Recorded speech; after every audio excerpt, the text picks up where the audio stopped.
कोई परेशानी की, जो छात्र क्लास के अंदर है फटाफट से बता देंगे, किसी प्रकार की कोई परेशानी तो नहीं है। ठीक है, चलिए we are starting the class, कोई दिक्कत तो नहीं है। चलो भाई रॉबिन, स्टार्टिंग कर रहे हैं क्लास की।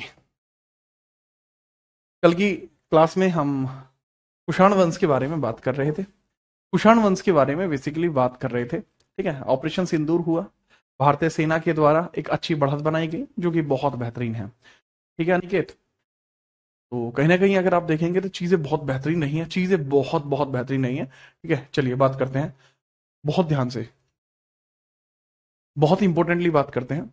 और हम बात कर रहे थे वार्म कटफिसिस के बारे में। वार्म कटफिसिस के बारे में बात कर रहे थे। टेन्योर 65 से लेकर 78 एडी चला है। वार्म कटफिसिस 65 से लेकर 78 एडी टेन्योर चला है। कुषाण डायनेस्टी के बारे में, कुषाण वंश आज कंप्लीट हो जाएगा एंड गुप्ताज की स्टार्टिंग हो जाएगी। बहुत बेहतरीन। ठीक है चलिए, बहुत बढ़िया अपूर्व, काफी दिन बाद दिखे हो यार तुम। हम्म,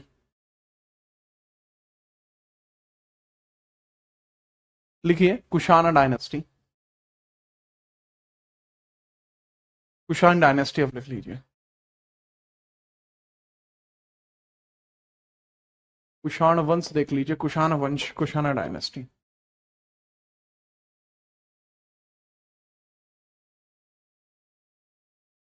डायनेस्टी, कुषाण डायनेस्टी के बारे में हम चर्चा करते हैं, तो बहुत ध्यानपूर्वक इस चर्चा को समझिएगा। ठीक है चलिए, कुषाण डायनेस्टी के अंदर आपको देखने को मिलता है वार्म कटफिसिस, वार्म कटफिसिस,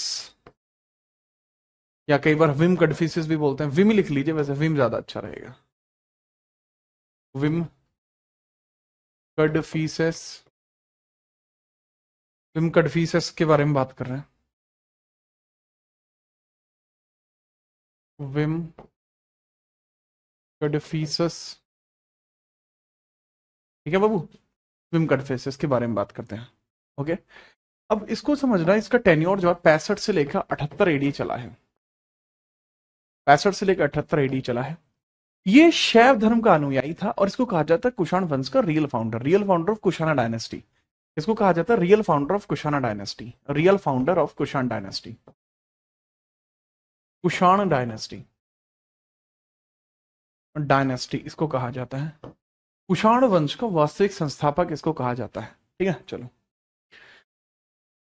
ठीक है, इसको क्या कहा जाता है? कुषाण वंश का वास्तविक संस्थापक, कुषाण वंश का वास्तविक संस्थापक। अरे भाई लिख जा, वंश का वास्तविक संस्थापक, वास्तविक संस्थापक इसको बोला जाता है कि कुषाण वंश का वास्तविक संस्थापक था, एकदम रियल फाउंडर इसको कहा जाता है। ठीक है sir ji, this is known as real founder of Kushana dynasty, real founder of Kushana dynasty, real founder of Kushan dynasty, real founder, वास्तविक संस्थापक, वास्तविक संस्थापक कहा जाता है इसको, किसका? कुषाण वंश का। तो अगर इसको कहा जाएगा कुषाण वंश का वास्तविक संस्थापक, तो इसके बारे में पूरी जानकारी भी रखिए। बताएं सर, पूरी जानकारी बताएं। दरअसल जिस जिस प्रकार से आप इसको एक रियल फाउंडर के तौर पर जानते हैं, याद रखना कि ये शैव धर्म का बहुत बड़ा अनुयायी था। ये शैव धर्म का बहुत बड़ा अनुयायी था। अब इसने अपने सिक्कों पर दो प्रकार की लिपि लिखी। ठीक है, he was real founder of Kushan dynasty, follower और devotee of Shaivism. He was a devotee of Shaivism. Shaivism devotee आपको देखने को मिलता है, यानी शैव धर्म अनुयायी था ये, शैव धर्म अनुयायी था ये, शैव धर्म अनुयायी बेसिकली आपको देखने को मिल जाएगा, शैव धर्म अनुयायी देखने को मिल जाएगा। ठीक है ओके, और इसने दो प्रकार के सिक्के चलवाए। हमें कैसे पता है शैव धर्म का अनुयायी था? हमें कैसे पता? दरअसल इसने जो कॉइन्स चलवाए अपने समय में, इस पर त्रिशूल का चित्र इसने बनवाया, त्रिशूल का चित्र बनवाया, नंदी का चित्र बनवाया जो कि बैल की आकृति होती है, शिवजी का चित्र बनवाया, ऐसे। तो हमें ऐसे पता लगता है क्योंकि इसने अपने सिक्कों पर, इसने सिक्कों पर शिवजी, शिवजी, त्रिशूल और नंदी, शिवजी, त्रिशूल और नंदी अलंकृत कराए थे। नंदी अलंकृत कराए, अलंकृत कराए, तो ही गॉट एम्बैल्ड शिवजी, त्रिशूल, and Nandi was bull, Nandi on the त्रिशूल। इन्होंने जो कॉइन्स बने हैं उन सब पर ये सारी चीजें बताई गई हैं। ठीक है, चलिए अब एक और बात इंपॉर्टेंटली समझना, डिवोटी ऑफ शिविज्म, रियल फाउंडर के बारे में बात हो चुकी है, और बहुत इंपॉर्टेंटली इसके अंदर एक और आप जो है रेडी कर लेंगे पॉइंट कि इसके सिक्कों पर दो प्रकार की लिपि थी। इसके समय में सिक्कों पर, इसके समय में सिक्कों पर दो प्रकार की लिपि थी। इसके समय में सिक्कों पर दो प्रकार की लिपि थी, प्रकार की लिपि थी, दो प्रकार की लिपि थी। एक ब्राह्मी लिपि थी, ब्राह्मी लिपि, ब्राह्मी लिपि, ब्राह्मी, ब्राह्मी पहली लिपि है जो इसके कॉइन्स पर आपको देखने को मिल जाएगी। एंड आफ्टर द ब्राह्मी जो दूसरी लिपि आपको इसके कॉइन पर देखने को मिलती है, दैट वाज खरोष्टी। नहीं, ब्राह्मी नहीं थी, सॉरी ब्राह्मी नहीं थी, खरोष्टी ही थी। खरोष्टी और यूनानी थी, यूनानी और खरोष्टी थी, आई एम सॉरी, यूनानी और खरोष्टी थी। खरोष्टी आपको देखने को मिल जाएगी। तो यूनानी थी, यूरोपियन थी, ग्रीक बोलेंगे आप इसको इंग्लिश में, और खरोष्टी को खरोष्टी ही बोलेंगे। तो जो इसके जो कॉइन्स हुआ करते थे उस पर जो शैली आप देखते हैं वो इस प्रकार की देखते हैं। ठीक है, याद रखना इसके समय में सिक्कों पर दो प्रकार की लिपि थी, वो मेरे ख्याल से आप समझ पाएंगे किस प्रकार से थी। ठीक है, चलिए, हाँ हाँ यही है। ठीक है, आगे बढ़ते हैं। इसको एक उपाधि मिलती है सर्वलोकेश्वर, इसको एक उपाधि मिलती है सर्वलोकेश्वर। कौन सी उपाधि मिलती है? सर्वलोकेश्वर, इसको उपाधि मिलती है। तो विम कन्फ्यूशियस को एक उपाधि मिलती है, उपाधि सर्वलोकेश्वर, सर्वलोकेश्वर, सर्वलोकेश्वर। सर्वलोकेश्वर का मतलब क्या होता है? हर एक व्यक्ति का राजा सर्वलोकेश्वर नाम हो जाएगा, और सम्राट होगा सम्राट। एक तो हो जाएगा सर्वलोकेश्वर और दूसरा हो जाएगा सम्राट होगा सम्राट। लिख लीजिए, दूसरा हो जाएगा सम्राट होगा सम्राट, सम्राटों का सम्राट। ठीक है, king of kings and Sarvalokeshwar, that is Sarvalokeshwar, Sarvalokeshwar. And next हो जाएगा king of kings, king of kings. तो सर्वलोकेश्वर और किंग ऑफ किंग्स, इनकी जो उपाधि है वो आपको देखने को मिल जाएगी। मुझे नहीं लगता कि इसमें आपको किसी प्रकार की कोई दिक्कत आएगी। फटाफट बताइए, फटाफट बताएं, कोई समस्या हो तो। कोई दिक्कत है तो फटाफट बताइए।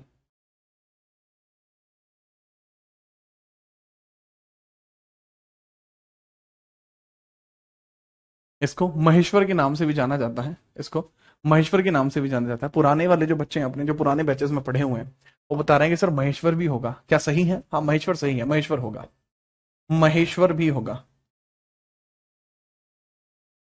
महेश्वर भी होगा। Maheshwar was also his title. Maheshwar क्यों है महेश्वर? जो शिवजी को मानेगा वो महेश्वर कहलाएगा, एज ए किंग वो महेश्वर कहलाएगा। ठीक है, याद रखना बिना परेशानी के। ठीक है, चलिए बहुत फटाफट लिखिए। सबसे पहले अच्छी गुणवत्ता के स्वर्ण सिक्के भी इसी ने चलाए थे, अच्छी गुणवत्ता के स्वर्ण सिक्के भी इसी ने चलाए थे राजगुरु, अच्छी गुणवत्ता के स्वर्ण सिक्के भी इसी के द्वारा चलवाए गए थे। अच्छी गुणवत्ता के स्वर्ण सिक्के भी इसी ने चलाए, सिक्के चलवाए। अच्छी गुणवत्ता के स्वर्ण सिक्के चलवाए, the coins of high gold quality, coins of high gold quality. अच्छी गुणवत्ता के जो कॉइन्स चलाए गए हैं वो भी इन्हीं के द्वारा चलाए गए हैं, अच्छी गुणवत्ता के जो कॉइन्स चलाए हैं वो भी इन्हीं के द्वारा चलाए गए हैं। ठीक है, याद रखना। आगे बढ़ते हैं, आगे बढ़ते हैं बिना परेशानी के। ठीक है, चलो आगे बढ़िए। नेक्स्ट, इसका जो उत्तराधिकारी बना वो कनिष्क बनता है। ऐसा कहा जाता है कि इसका उत्तराधिकारी कनिष्क बनता है। ठीक है, चलिए। इसका जो उत्तराधिकारी है वो कौन बनता है बच्चे? वो कनिष्क बनता है। इसका उत्तराधिकारी कनिष्क बना, जिसके बारे में अब हम बात करेंगे। ठीक है, बढ़िया। अब आप देखेंगे राजा कनिष्क। राजा कनिष्क कुषाण वंश का सबसे महत्वपूर्ण शासक।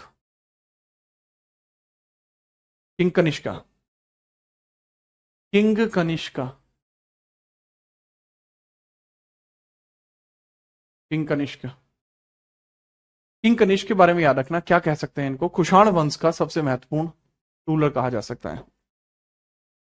कुषाण वंश का सबसे महत्वपूर्ण शासक इसको कहा जा सकता है।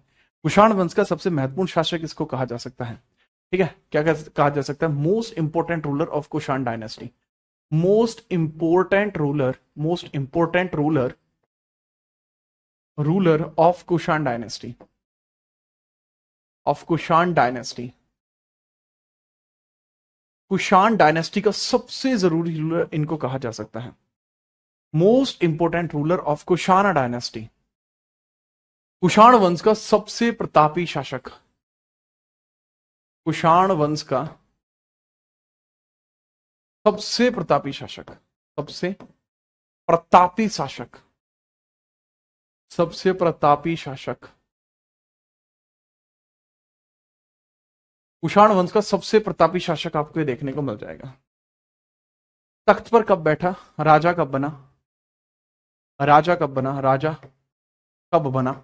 ये सवाल अगर आपसे पूछा जाए, when he became king, when he became king, सवाल है when he became king, when he became king. आप बताएंगे सर 78 एडी में ये राजा बना, 78 एडी में ये राजा बना, 78 एडी में ये राजा बना। अब मेरी बात को थोड़ा दिमाग लगा के समझना, जितने एसएससी वाले बच्चे हैं उनके लिए थोड़ा ज्यादा विशेष होगा। यूपी वाले देखो, ऑब्वियसली बात है, यूपी रेलवे या किसी और एग्जाम में आपके लिए है ही जरूरी, बट एसएससी वालों के लिए कुछ ज्यादा जरूरी है, क्योंकि कुछ दिक्कत हो गई थी पेपर में। इस वजह से मुझे बताना पड़ेगा। पेपर में भी कौन से में? 2024 के मेंस के पेपर में दिक्कत हुई थी। एसएससी सीजीएल मेंस में दिक्कत हुई थी। दिक्कत क्या हुई थी समझो बाबू। राजा कनिष्क कौन से नंबर का शासक था? कौन से नंबर का शासक था? कौन से क्रम का शासक है? कौन से क्रम का शासक है ये? कौन से क्रम का शासक है? तो कौन से क्रम का शासक है? ऑर्डर बताइए। Which order ruler it was, which order ruler it was. इसका ऑर्डर पूछा जा रहा है। ऑर्डर कौन सा ऑर्डर है सर? ये तीसरे क्रम का शासक है, तीसरा शासक है, थर्ड रूलर है ये, थर्ड रूलर है ये। अच्छा, जो थर्ड रूलर वाला फैक्ट है वो सही भी है। इसको ही आप मान के चलिए 90% हम इसको कहेंगे कि ये थर्ड नंबर का शासक है। बट पॉइंट यहां पे क्या आता है? कुछ सोर्सेज ऐसे हैं, सम सोर्सेज से दैट, सम सोर्सेज, कुछ सोर्स ऐसा कहते हैं, कुछ स्रोत कहते हैं कि फिफ्थ रूलर है। तो बाकी दो रूलर कौन बताते हैं? वो कहते हैं कि शुरुआत जो है कुलज कड़फिसिस ने नहीं की, कुलज कड़फिसिस से पहले शुरुआत की जा चुकी है। तो या तो थर्ड होगा या फिफ्थ होगा। अगर दोनों में से कोई एक हो तो वो चुनना, दोनों हो तो थर्ड चुनना। एसएससी ने क्या किया? एसएससी ने सबको नंबर दे दिए थे, क्योंकि ऑप्शन में दोनों थे। ऑप्शन में दोनों ही आपको देखने को मिल जाते हैं। जब यह शासक बना तो इसके द्वारा एक नया कैलेंडर स्टार्ट कराया गया था। जब यह शासक बना तो इसने शक संवत को स्टार्ट किया था। ठीक है, फटाफट से समझना। ठीक है, चलिए। जब इसने अपना राज्यारोहण किया था, राज्यारोहण में, कोरोनेशन में, राज्यारोहण में, कोरोनेशन में, और राज्यारोहण में, राज्यारोहण में यानी इन कोरोनेशन, कोरोनेशन, राज्यारोहण में यानी इन कोरोनेशन, आपको एक चीज देखने को मिलती है कि जब इसने कोरोनेशन कराया, जब इसने अपना राज्याभिषेक कराया, तो इसने शक संवत की स्टार्टिंग की। He started A calendar, he started A calendar, calendar started a calendar, he started A calendar. इसने कैलेंडर की यहां पर स्टार्टिंग की है, कैलेंडर प्रारंभ किया, कैलेंडर प्रारंभ किया।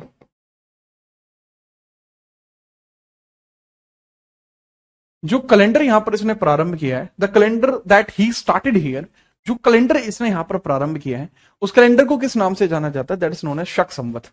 उसको बाबू शक संवत कहा जाता है, शक संवत, शक संवत उसको कहा जाता है, शक संवत, संवत इसको कहा जाता है। ठीक है, याद रखना। इसके अंदर जो स्टार्टिंग होती है वो 21 या 22 मार्च से होती है। 21 या 22 मार्च से इसकी स्टार्ट होती है। स्टार्ट कब से होता है जी? 21 या 22 मार्च से होता है। 21 व 22 मार्च से होता है, किसी एक तारीख से स्टार्ट होगा। फर्क पड़ता है कि यह आपकी लीप ईयर है या नहीं है। ठीक है जी हाँ, बहुत इंपॉर्टेंट। अच्छा, दूसरी बात यह है बच्चे कि ठीक है 21 से 22 मार्च आपको देखने को मिल जाएगा। हाँ जी सर। दूसरा, इसको राष्ट्रीय कैलेंडर का दर्जा भी मिला, इसको राष्ट्रीय कैलेंडर का दर्जा मिला, कैलेंडर का दर्जा मिला, दर्जा मिला। इसको क्या दर्जा मिला? राष्ट्रीय कैलेंडर का दर्जा। He got status of, he got status of national calendar, national calendar.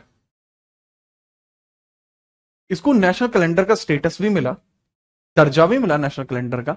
वो कब मिला सर जी? सर वह आपको कब देखने को मिलता है वो बताएंगे आप। 1957 में मिला था। तारीख बताइए, कौन सी तारीख, कौन सा महीना? 1957।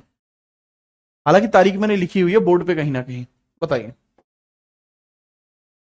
ठीक है, याद रखना। तो राजा कनिष्क इसलिए बहुत ज्यादा फेमस आपको देखने को मिल जाएगा, बहुत ज्यादा फेमस इसलिए आपको देखने को मिल जाएगा। ठीक है जी हाँ, फटाफट से नोट करिए। ठीक है, फटाफट से नोट करिए।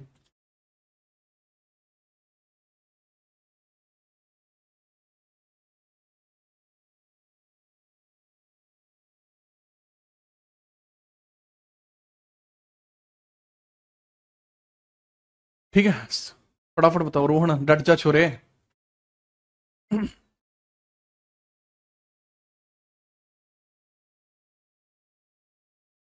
लाड प्यार तय तू मान छोरी है, ये लिख रहा है कमेंट में एक छोरा। ये कोई तरीका हुआ है? ध्यान देते नहीं तुम। यहां यहां ध्यान दो कि राजा कनिष्क जो है, इसके समय में आपको चौथी बुद्ध संगति भी देखने को मिल जाएगी, फोर्थ बुद्ध संगति भी आपको देखने को मिल जाएगी इसी के समय में, इसी के समय में फोर्थ बौद्ध संगति भी आपको देखने को मिल जाएगी, संगति भी आपको देखने को मिल जाएगी, चौथी बुद्ध संगति। तो जो फोर्थ बुद्धिस्ट काउंसिल आपको देखने को मिलेगी इसी समय में देखने को मिलेगी। करेक्ट आंसर वैसे इसका 22 मार्च होगा। ठीक है, तो fourth Buddhist council, Buddhist council इसके समय में आपको देखने को मिलेगी। कहां हुई है फोर्थ बुद्धिस्ट काउंसिल? आपको पता होना चाहिए कि जो फोर्थ बुद्धिस्ट काउंसिल है, ठीक है, फोर्थ बुद्धिस्ट काउंसिल है, इसके बारे में हम बात करेंगे। यह आपको कुंडल वन में देखने को मिलेगी, कुंडल वन कश्मीर, कुंडल वन कश्मीर में आपको देखने को मिलेगी, कुंडल वन कश्मीर में आपको देखने को मिलेगी। अध्यक्ष के तौर पर आपको देखने को मिलेंगे वसुमित्र, अध्यक्ष के तौर पर आपको देखने को मिल जाएंगे वसुमित्र। एंड यहां उपाध्यक्ष के तौर पर अश्वघोष देखने को मिल जाएंगे, उपाध्यक्ष के तौर पर, उपाध्यक्ष के तौर पर अश्वघोष देखने को मिल जाएंगे, अश्वघोष आपको देखने को मिल जाएंगे। ठीक है, दैट इज वेरी गुड। ठीक है, चलिए। हाँ जी, याद रखें, बहुत बढ़िया। इसी वजह से, क्योंकि इसने बहुत अच्छे लेवल पर इस प्रकार से कुंडलवन कश्मीर के अंदर ऐसे बुद्ध संगतियों को कराया, खुद भी बुद्ध धर्म को माना, तो because of that reason, because of that reason, इसी कारण की वजह से इसको कहा जाता है कि ये वो व्यक्ति है जिसको द्वितीय अशोक भी कहा जाएगा। ठीक है, इसको द्वितीय अशोक भी कहा जाएगा, नोन एज, इसको अशोक द्वितीय भी कहा जाता है, अशोक द्वितीय भी कहा जाता है, अशोक द्वितीय भी कहा जाता है, अशोक द्वितीय भी कहा जाता है। ठीक है, चलिए, अशोक द्वितीय भी कहा जाता है। ठीक है, तो वेरी वेरी इंपॉर्टेंट पॉइंट है। इसको अगर हम देखें कि इसके हिसाब से पता होना चाहिए कि इसका जो बुद्ध संगति में क्या हुआ था। दरअसल इसी बुद्ध संगति में बुद्धिज्म दो हिस्सों में बट गया, महायान एंड हीनयान, इसी में बुद्धिज्म दो हिस्सों में बट गया था। ये मैं बुद्धिज्म चैप्टर में पढ़ा चुका हूं। यही बुद्धिज्म दो हिस्सों में बटा, यही बौद्ध दो हिस्सों में हो चुके थे, दो हिस्सों में बटे, हिस्सों में बटे। और वो दो हिस्से कौन कौन से हैं सर? महायान और हीनयान। महायान विदेशों वाला है, हीनयान भारत वाला है, मेजरली हीनयान। फर्क दोनों में क्या है कि महायान में भगवान बुद्ध कहा गया है एंड हीनयान में कहा गया है कि बुद्ध एक अच्छे महान व्यक्तित्व थे। दोनों में फर्क है, दोनों में फर्क है। एक सवाल पूछा जाता है कि कनिष्क जो था, क्या ये डायरेक्टली राजा बना? राजा बनने से पहले क्या करता था? तक्षशिला का गवर्नर था। ठीक है, ये तक्षशिला का गवर्नर था। ये कौन था बाबू? राजा कनिष्क कौन था? He was the governor of Takshashila. He was former governor of Takshashila, former governor of Takshashila, of the Takshashila. वह तक्षशिला का पूर्व गवर्नर भी था। क्या था? तक्षशिला का पूर्व गवर्नर था, पूर्व गवर्नर भी था। तक्षशिला जो स्थान है वहां का पूर्व गवर्नर था। ठीक है जी हाँ, नोट करिए, फिर हम आगे बढ़ते हैं। ठीक है, चलो। इसके समय में अब भी आपको दो कैपिटल देखने को मिली है, दो कैपिटल आपको देखने को मिली है, दो कैपिटल आपको देखने को मिली हैं। हालांकि विम कन्फ्यूशियस के समय से ही है वो, ठीक है, बट फिर भी हम देखते हैं कि इसी ने उसको इन्फ्लुएंशियल बनाया। तक्षशिला का गवर्नर था, बिल्कुल अंजलि जी। आगे वाले पेज पे फटाफट चलिए, नोट हो गया हो तो फटाफट बताइए।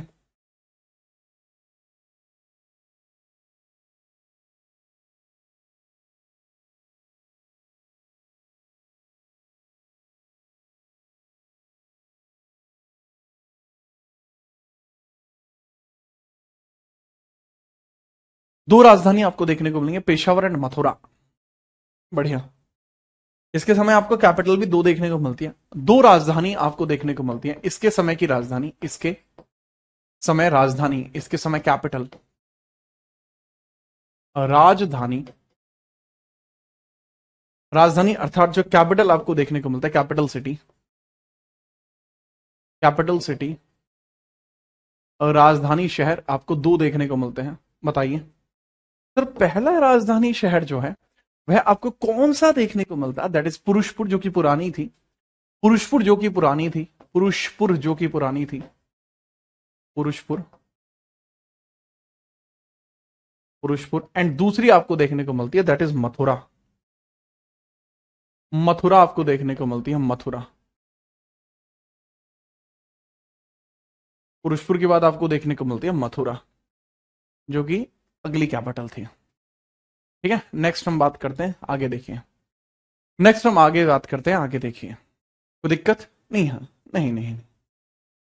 सेकंड आपको पता होना चाहिए, सेकंड आपको पता होना चाहिए कि इसने कश्मीर को जीतकर उसका नाम कनिष्कपुर रख दिया था। इसने कश्मीर को जीतकर उसका नाम कनिष्कपुर रख दिया था। He renamed Kashmir as Kanishkapur, he renamed Kashmir as, Kashmir as Kanishkapur, Kanishkapur. इसने कनिष्कपुर नाम रख दिया था, कश्मीर का नाम बदल के क्या कर दिया था? कनिष्कपुर, कनिष्कपुर नाम रख दिया था। ठीक है सर जी। तो इसी के द्वारा कैपिटल के चेंज के बारे में भी काफी सारी बात कही जाती है, बट वही आता है कि भाई इसने कश्मीर को भी बदला था। ठीक है, इसके समय में आपको दो तीन चीजें देखने को मिलती हैं, दो तीन चीजें आपको देखने को मिलती है। पुरुषपुर आज की डेट का पेशावर है, पुरुषपुर आज की डेट का पेशावर है, याद रखना। आपको यह भी देखने को मिलता है, ठीक है, कि भाई ये बुद्ध धर्म से रिलेट करता है, बुद्ध धर्म से रिलेट करता है, he is related to Buddhism, बुद्ध धर्म से रिलेट करता है। इसके समय में दो प्रकार की वास्तुकला है, गंधार वास्तुकला और मथुरा वास्तुकला। ठीक है जी हाँ, मैंने बताया यह बुद्ध धर्म का मानता है, यह बुद्ध धर्म को मानता है, यह बौद्ध धर्म को मानता है, बौद्ध धर्म अनुयायी है, अनुयायी है, devotee of Buddhism. He was devotee of Buddhism, was devotee of Buddhism, Buddhism का डिवोटी है ये, ठीक है जी हाँ। एंड अगर बात की जाए तो ये वो पर्सन आपको देखने को मिल जाएगा जो अपने समय में दो वास्तुकलाओं की वजह से फेमस है, गंधार वास्तुकला एंड मथुरा वास्तुकला, ठीक है। गंधार वास्तुकला,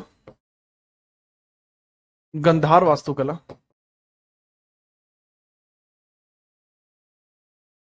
एंड मथुरा वास्तुकला, इसके समय में दो वास्तुकलाएं थी, इसके समय में दो वास्तुकलाएं थी। चाइना का एक रूलर हुआ करता था हान होती, चाइना का एक रूलर हुआ करता था हान होती, ठीक है चलिए। चाइना का शासक क्या था? चीन का रूलर था हान होती, चीन का शासक हान होती, इसको भी पराजित किया था हान होती, हान होती, हान होती को कनिष्क ने पराजित किया, को कनिष्क ने पराजित किया, पराजित किया। तो कनिष्क डिफीटेड हान होती, हान होती को भी इसने हराया और उसके बाद रेशम मार्गों पर कब्जा कर लिया। रेशम का ट्रेड, सिल्क रूट जो होते थे, सिल्क ट्रेड रूट जो होते थे उन पर कब्जा किया, ठीक है। कनिष्क ने ही, कनिष्क ने ही रेशम मार्गों पर कब्जा किया था, रेशम मार्गों पर कब्जा किया, पर कब्जा किया, रेशम मार्गों पर कब्जा किया। तो बेसिकली ही कैप्चर्ड सिल्क रूट्स, ऐसा करने वाला एकमात्र राजा बना है। जो भी सिल्क होता था वो चाइना चला जाता था। वास्तुकला का मतलब क्या होता है? आर्किटेक्चर। तो गंधारा आर्किटेक्चर, गंधारा, गंधार मथुरा आर्किटेक्चर,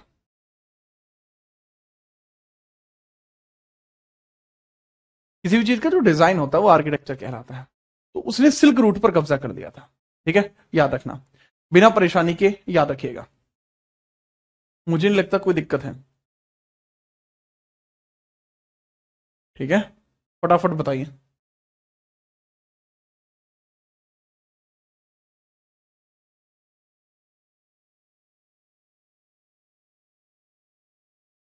कोई दिक्कत है तो बताओ, वरना मेरे ख्याल से चीजें आपके लिए बहुत बेहतर है, कोई समस्या आपको नहीं हुई होगी, कोई भी समस्या आपको नहीं होगी, ठीक है। अब इसके बारे में थोड़ी सी और बात कर लेते हैं, ठीक है चलिए, इसके बारे में थोड़ी सी और बात कर लेते हैं। बताइए सर। बहुत क्लासी सी बात इसके बारे में पूछी जाती है कि इसके दरबारियों के बारे में थोड़ा उल्लेखीकरण कीजिए। इसके दरबार में रहने वाले जो लोग हैं, सबसे पहले नागार्जुन, चरक और अश्व घोष। इसके दरबारी व्यक्ति, दरबारी व्यक्ति कोर्टियंस, कोर्टियंस के बारे में बात करते हैं। कोर्टियंस का मतलब होता है जो इसके दरबार में रहा करते थे। बताइए सर कौन कौन है? तो सबसे पहले तो आपको देखने को मिलता है अश्व घोष। अश्व घोष वॉज ए राइटर, लेखक था। अश्व घोष वॉज ए राइटर, लेखक था। और बुद्धिस्ट काउंसिल जो हुई थी, जब समिट हुई थी बुद्धिज्म, उसमें भी सेकंड आपको ये आप देख कह सकते हैं वाइस चेयरमैन था, ठीक है चलिए। नेक्स्ट हम बात करेंगे इसके बाद, इसके बाद आपको कौन देखने को मिलता है? इसके बाद नागार्जुन। नागार्जुन बहुत इंपॉर्टेंट आदमी है, साइंटिस्ट है, वैज्ञानिक है नागार्जुन। नागार्जुन भौतिक वैज्ञानिक है, ये फिजिक्स के वैज्ञानिक हैं, भौतिक शास्त्री हैं, भौतिक शास्त्री। और लास्ट आपको देखने को मिलता है मेडिसिन एक्सपर्ट चरक, चरक, चरक आपको देखने को मिलता है, चरक, मेडिसिन एक्सपर्ट चरक आपको देखने को मिलता है। सारे के सारे पर्सन बहुत बहुत ज्यादा जरूरी हैं, इन सब के बारे में कम से कम आपको पता होना चाहिए ये किस चीज से रिलेट करते हैं, ठीक है। फटाफट फटाफट से बता दीजिए, फटाफट से बता दीजिए कैसे कैसे हैं, ठीक है, कैसे कैसे आपको देखने को मिल जाएंगे। मुझे नहीं लगता कि यहां पर कोई भी समस्या आपको होगी, कोई भी समस्या आपको होगी। फटाफट बताओ।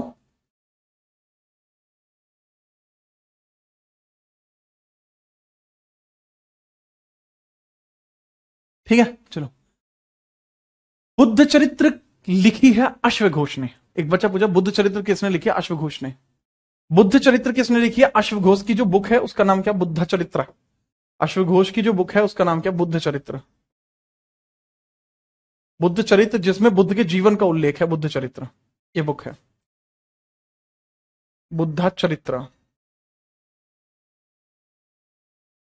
अच्छा, सापेक्षता का सिद्धांत जो दिया है, थियोरी ऑफ रिलेटिविटी, सापेक्षता का सिद्धांत, वो नागार्जुन ने दिया है।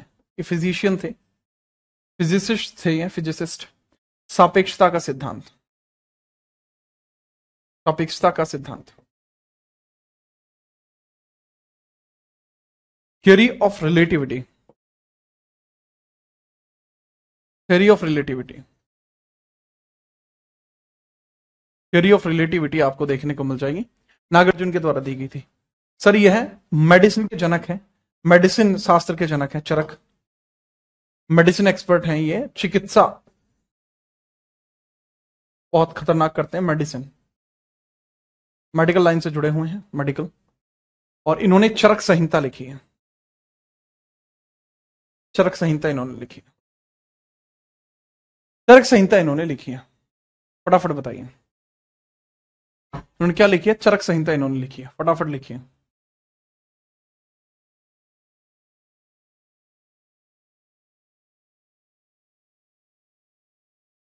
फटाफट बताइए, कोई दिक्कत है तो।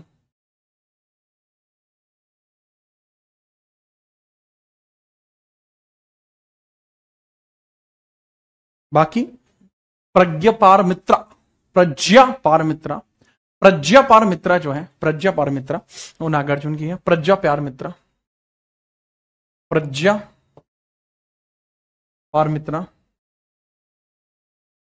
प्रज्ञा पार मित्रा इन्हीं की किताब है, नागार्जुन जी की है।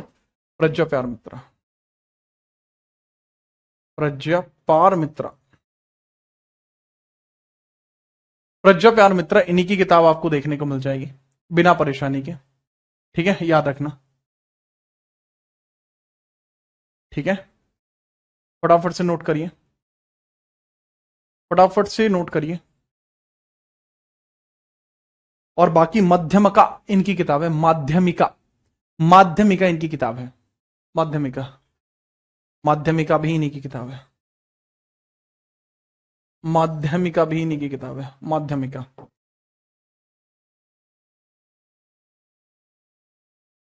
माध्यमिका भी इन्हीं की किताब है। कौन सी सर जी? माध्यमिका भी इन्हीं की किताब है। तो ये हो जाएगा इनके बारे में संपूर्ण जानकारी। यहां पे कंप्लीट होते हैं कनिष्क, यहां पे कंप्लीट होते हैं कनिष्क।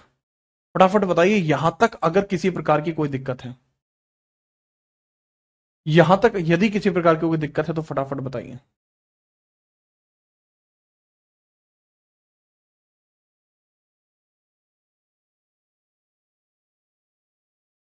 फटाफट बताइए कोई दिक्कत अगर है तो।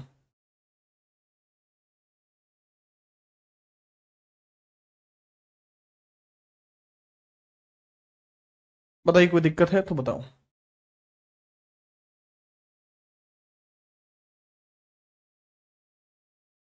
इसके बाद अगला रूलर कौन है? हुविष्क। कनिष्क का पुत्र हुविष्क ही अगला शासक बना, कनिष्क का पुत्र हुविष्क ही अगला शासक बना। तो हेडिंग डाल लीजिए हुविष्क, हुविष्क हेडिंग डाल लीजिए। हुविष्क भी ठीक ठाक रूलर था, ऐसा नहीं है बिल्कुल ही एकदम घौंचू था, नहीं, ठीक ठाक रूलर है हुविष्क का। तो कनिष्क का जो उत्तराधिकारी था वो हुविष्क था, कनिष्क का जो उत्तराधिकारी था वो हुविष्क था। जो कनिष्क है, कनिष्क, कनिष्क का उत्तराधिकारी, उत्तराधिकारी यानी सक्सेसर, कनिष्क का उत्तराधिकारी यानी कि सक्सेसर। सक्सेसर आपको कौन देखने को मिलेगा? सक्सेसर आपको कौन देखने को मिलता था? हुविष्क।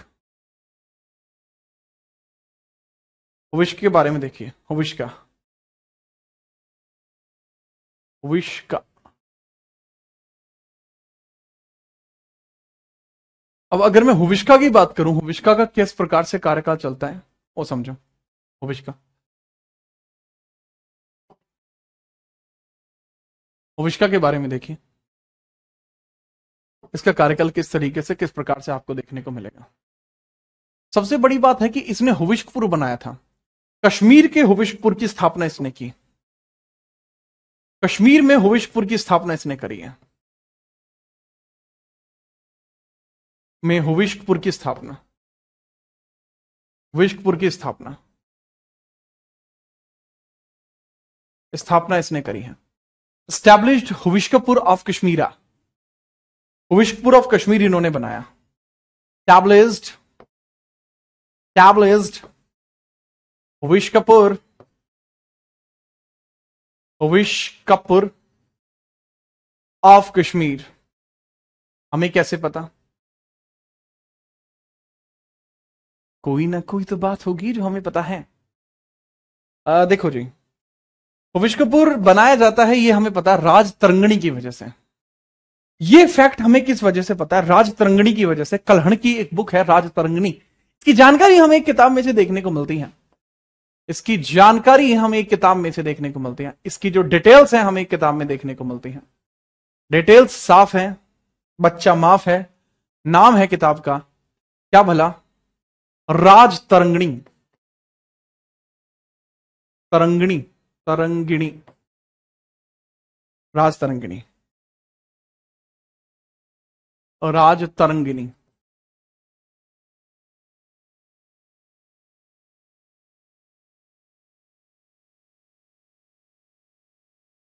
किसने लिखी है भाई? कल्हण।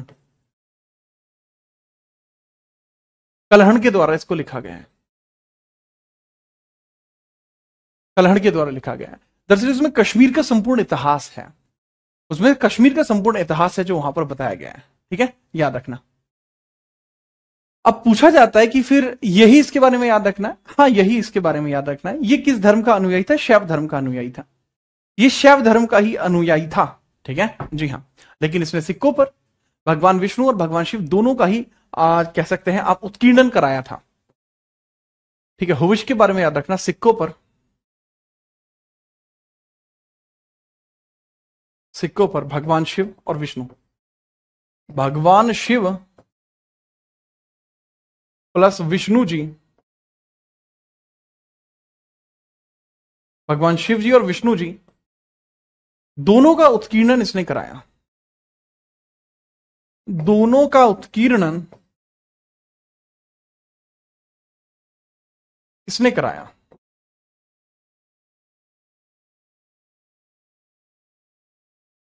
दोनों का उत्कीर्णन इसने करा दिया है।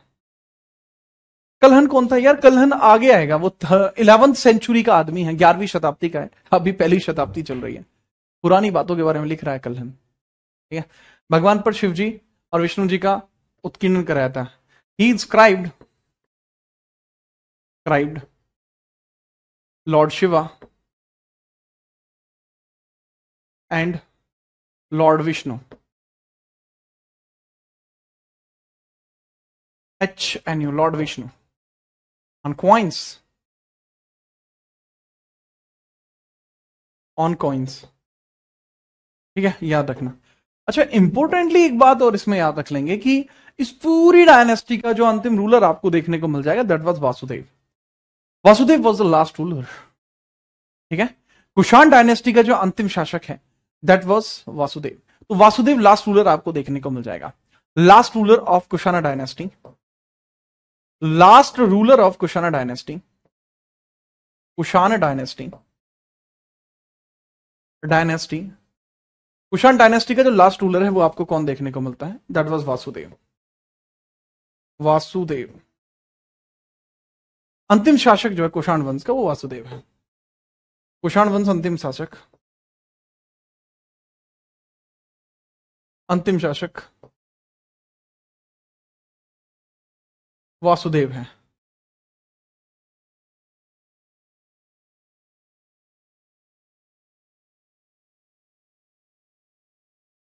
ठीक है, याद रखना। सक्सेसरशिप की बात यहां पर की गई है। कनिष्काज सक्सेसर।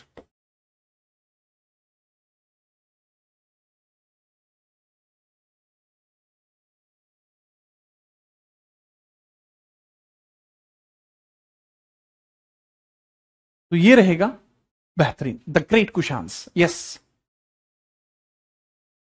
ठीक है, याद रखना, याद रखेंगे, कोई दिक्कत मेरे ख्याल से नहीं होनी चाहिए। फटाफट बताइए।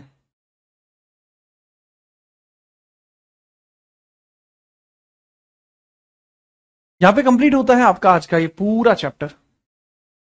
अब बचते हैं अपने गुप्ताज। ठीक है, अब गुप्ताज यहां पर आएंगे बहुत बेहतरीन ढंग से। रात 7 बजे के बाद लाइट नहीं चलेगी, अगर ना चले तो ज्यादा बेहतर है। 7 बजे के बाद आप लाइट ना चलाएं तो ज्यादा बेहतर है। मॉक ड्रिल आप देख लीजिए एक बार, वी सपोर्ट मॉक ड्रिल, हम मॉक ड्रिल को सपोर्ट करते हैं। जी हाँ,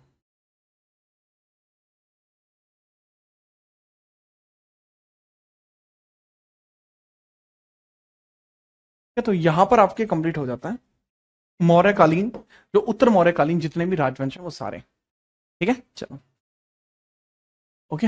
वासुदेव की कोई डिटेलिंग नहीं है, वासुदेव के बारे में अधिक जानकारी उपलब्ध नहीं है, वासुदेव के बारे में अधिक जानकारी उपलब्ध नहीं है।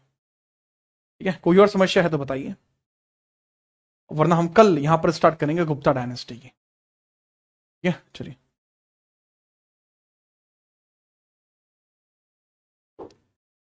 तो गौतम बुद्ध जी और महावीर जी का मीटअप हुआ था, उन्होंने बुलाया नहीं मीटअप में मुझे। थैंक यू वर्षा। अगर यहां तक क्लियर है तो बता दीजिए। ठीक है, चलो, तो आज की क्लास यहीं तक रहेगी। थोड़ी सी छोटी क्लास है आज, क्योंकि टॉपिक कंप्लीट हो रहा है। मैं नहीं चाहता कि इसी में दूसरा टॉपिक स्टार्ट करके इसको हैजल बैजल कर दें।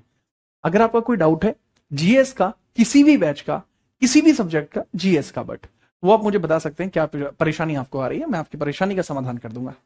तुरंत फौरन आपकी परेशानी का समाधान हो जाएगा। पॉलिटी कब चलेगी? सैटरडे में। ठीक है, तब तक वो रिकॉर्डेड सेशंस डले हुए हैं, उनको देखिए। Thank you. अगर आप मुझे भूल गए देश बंधु, मैं आपको कैसे भूल जाऊंगा बंधु, क्या बात कर रहे हैं आप। ठीक है, चलिए। सर वासुदेव कृष्ण, अबे वासुदेव कृष्ण अलग हैं क्या रहे? एग्जाम का फॉर्म कब तक आएगा कह नहीं सकते यार, बट जल्दी ही आएगा। ठीक है, thank you thank you. Sir आप अयोध्या धाम कब आएंगे? बहुत जल्दी आऊंगा। फिर क्या युद्ध होगा? आसार काफी हद तक हैं, बट इतनी जल्दी बैटल्स नहीं होते हैं। बैटल्स के लिए बहुत बड़ी वजह चाहिए, क्योंकि अगर बैटल होता है तो इंगेजमेंट बहुत ज्यादा बढ़ जाएगी। एंड क्योंकि Russia Ukraine are also fighting, then the Israel and Hamas are also fighting. ठीक है, the Gaza area, right, you know this. हाँ, तो that's why it become the condition of the world war, अगर यहाँ पे war start होता है। Because directly और indirectly China would take part on the front of Pakistan, and that's why Russia would also come with India, and I hope America will support us. That is the whole thing. Let I explain you in Hindi. यदि युद्ध होता है तो परेशानीजनक बात है, क्योंकि Russia और Ukraine पहले से ही युद्ध में लगे हुए हैं। वहीं इजराइल और गाजा के बीच में जो संबंध है वर्तमान में वो बिल्कुल सुखद नहीं। वहां ईरान का जो सपोर्ट है वो सीधे और प्रत्यक्ष तौर पर दिया जा रहा है इसको, गाजा पीपल्स को। ठीक है, गाजा पीपल्स को, पैलेस्टाइन एरिया को दिया जा रहा है, जिसकी वजह से इजराइल जो है वो काफी हद तक अपने मितव्ययी संबंध भारत के साथ दर्शा रहा है। रशिया भी अपने मितव्ययी संबंध भारत के साथ दर्शाता है। अमेरिका जो है वो इजराइल के साथ अपने संबंध दर्शा रहा है, जिस वजह से इंडिया एडवांटेज में है। बट अगर बैटल होता है तो north Korea will directly support China, China will support Pakistan, that's why Pakistan can attack us, right. तो दिक्कत हो सकती है, तो परेशानी बढ़ सकती है। सर इंडिया, यार देखो ये बहुत कॉमन सी बात है कि सर अगर बैटल होता है कौन जीतेगा? India would take the battle, India ही युद्ध जीतेगी, याद रखना। ठीक है, चलिए।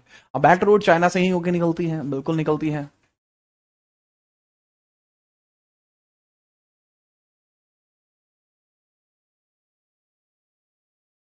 ठीक है, जी हाँ, थैंक यू लकी। ये एक एग्जैक्टली मैंने आपको मैप बनाया है, इसलिए सर आप क्या चाहोगे, युद्ध या शांति? देखो ये तो कोई पूछने का वो ही नहीं है, मैं युद्ध चाहूंगा या शांति चाहूंगा, बहुत ऑब्वियस सी बात है। मैं यहाँ पे खड़े होकर शांति के ही बारे में कहूंगा, आप भी जानते हैं। ठीक है, लेकिन क्या सर आप मंशा से युद्ध चाहते हैं? नहीं, मैं युद्ध नहीं चाहता। इसके पीछे का ये मतलब नहीं है कि जी हाँ ये है, नहीं। 12 बरस नु कुकर जीवे 14 नु जीवे सियार, और बरस 18 छत्री जीवे, ज्यादा जीवे तो धिक्कार। बट पॉइंट यहाँ पे ये नहीं है। पॉइंट यहाँ पे आपको पौरुषत्व दिखाने का नहीं है वत्स। पॉइंट यहाँ पे क्या है कि देश के लिए क्या उचित रह सकता है। तो युद्ध किसी भी देश का लिए हमेशा दुखदाई ही होता है, ठीक है। जॉब्स क्राइसिस आएंगे, इकोनॉमिकल क्राइसिस आएंगे, तो वो सबके लिए खराब होगा। हाँ, लेकिन वो है कि पाकिस्तान काफी हद तक जो है, अब जो भी पाकिस्तान के एक्शंस होंगे वो डिपेंड करेंगे कि आगे शांति होगी या क्या होगा, ठीक है। लेकिन हाँ, आई वुड पे रेस्पेक्ट कि भाई शांति हो, वो ज्यादा अच्छा है, ठीक है। चलिए अब मिलते हैं कल। अच्छे से ख्याल रखो और अपना पूरा ख्याल रखें। इसमें से जितने भी अभी मैं एंशिएंट इंडिया के चैप्टर्स पढ़ा चुका हूं, अगर आप इसके प्रैक्टिस चाहते हैं तो वो जल्दी ही आपको प्रैक्टिस देखने को मिल जाएगी आपके खुद के यूट्यूब चैनल पर। जो यूट्यूब चैनल आपको देखने को मिलता है जीत राणा जीएस नाम से, तो आपको यहां पर ही ताबड़तोड़ तरीके से सारा का सारा प्रैक्टिस देखने को मिल जाएगा। तैयार है? वहां जाके प्रैक्टिस सर्च भी कर सकते हैं। जैसे आपको कुछ भी देखना हो करे ना, तो जैसे मान के चलिए आपको बुद्धिज्म या जैनिज्म देखना है, तो that is very simple. Buddhism Jainism के साथ आप मेरा नाम लिख सकते हैं, ठीक है। जैसे बुद्धिज्म आपको देखना है, बुद्धिज्म एंड जैनिज्म, जैनिज्म, इसके बाद आप लिख सकते हैं जीत राणा। तो इसके बाद आपको जो इसके टॉपिक्स के रिलेटेड आपको जो चीजें हैं वो आपको देखने को मिल जाएंगे, that is Buddhism and Jainism point. तो वो आपको बढ़िया देखने को मिल जाएगा, कई सारे वीडियो मिल जाएंगे जो भी आपको रेलेवेंट लगे आप देख सकते हैं, राइट।